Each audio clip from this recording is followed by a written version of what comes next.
La CSG, la contribution sociale généralisée.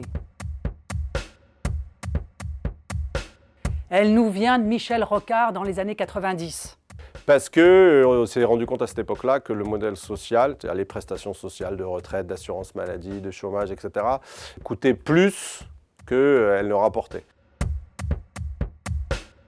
La CSG permet de financer la politique familiale, elle permet de financer une partie de la politique de santé, elle permet de financer aussi une partie des retraites, voire une partie du risque autonomie, c'est-à-dire l'autonomie des personnes âgées dépendantes et l'autonomie des personnes handicapées. Cette CSG, elle s'applique au salaire au taux de 9,2%. Le dixième de votre temps est consacré à la CSG.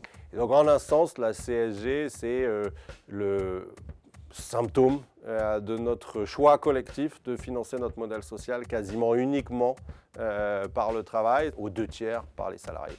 La CSG rapporte, ces dernières années, un peu plus de 120 milliards d'euros, quand la TVA, elle, rapporte 100 milliards d'euros. C'est un des outils les plus importants aujourd'hui du système de redistribution en France et qui apparaît très clairement sur votre fiche de paye. Et pourtant, notre étude révèle que 59% des actifs ne savent pas à quoi sert la CSG prélevée sur leur salaire.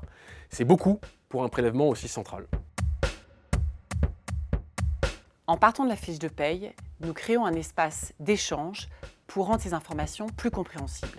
T'as vu ton net, c'est notre mobilisation sur l'éducation économique et financière le 20 novembre à la communale de Saint-Ouen. On vous y attend.